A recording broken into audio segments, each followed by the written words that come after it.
Vandaag ging de bouw van start van een heel bijzonder pretpark achter het Outlet Center in Romijn. Daar komt Jumble en dat wordt geen pretpark bijvoorbeeld zoals de Efteling, waar grote achtbanen staan, maar een volledig digitaal pretpark. Donderdagmiddag ging de bouw van het nieuwe pretpark in Romijn van start. In maart 2015 moet Jumble van start gaan. Een volledig digitaal pretpark. Vandaag staan we hier om de eerste paal te slaan van de Roermond Jumble. Een uniek concept dat we hier neer gaan zetten. En ik denk heel Roermond straks trots op kan zijn. En mensen uit de wijde omgeving naartoe gaan komen om eigenlijk een hele nieuwe ervaring qua entertainment mee te gaan maken. En ik ben super trots op om vandaag hier te staan en dat moment mee te maken. Ja, wij zien het echt als een nieuw soort, wij noemen het zelf Next Generation Family Entertainment. Deels, de locatie is niet voor niks hier gekozen. Er komen ontzettend veel mensen ieder jaar hier naar het Outlet Center.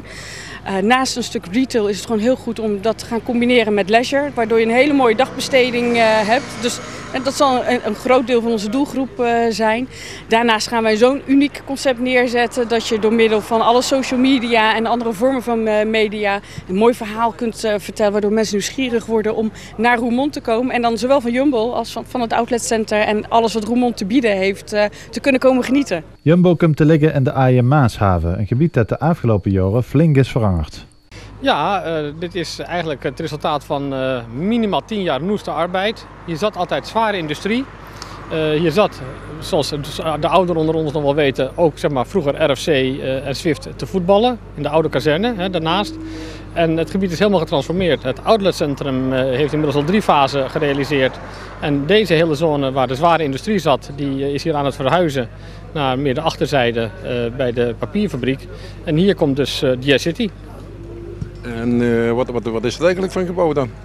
Jazz City, dat is een ontwikkeling van woningbouw, de laatste fase van het Designer Outlet Centrum. Maar ook, en daar zijn we vandaag voor hier, een indoor pretpark waarbij dus met allerlei hele ultramoderne animatietechnieken mensen echt een aantal uren een dag bezighouden worden. En eigenlijk loop je door een Walt Disney film in en ben je een van de medespelers in een Walt Disney film.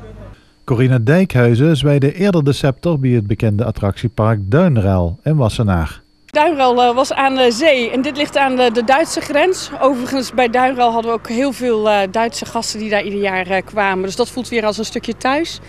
Duinruil is natuurlijk een organisatie, een attractiepark wat volledig in open air is. Alleen een overdekt zwembad heeft. Dit wordt een concept dat volledig indoor is en echt met de nieuwste technieken voorzien gaat worden. Dat kan ook, want we gaan iets nieuws bouwen. Dus je kunt ook van alle innovativiteit die zich de laatste jaren heeft voorgedaan gebruik maken. En daarin zal het compleet onderscheidend zijn. Ik heb het wel eens in de gemeenteraad genoemd. De oude stad is zeg maar de huidige binnenstad van Roermond, wat een pareltje is door de monumenten. Hier krijg je dan de nieuwe stad, om dat outletcentrum heen. En dat betekent dat we eigenlijk dat zo aantrekkelijk willen maken dat mensen niet een dagje naar Roermond toe gaan, maar dat ze bijvoorbeeld een weekend of een week naar Roermond komen. En dan is dit natuurlijk al een leuke attracties waardoor je hier ook wat langer dan alleen het winkel en het outletcentrum kan verblijven. En dan hopen we dat heel veel mensen uit alle streken van de wereld de weg naar Roermond weten te vinden. De initiatiefnemers verwachten dat het park in het begin zo'n 300.000 bezoekers per jaar kan trekken. En wanneer denkt u dat het klaar zou zijn? Ja, we willen het eerste kwartaal volgend jaar open gaan. Daar gaan we heel hard voor werken. Eerst natuurlijk de bouwers. En zelf zijn we achter de schermen ook bezig om alles te gaan regelen. En dat moet gewoon gaan lukken.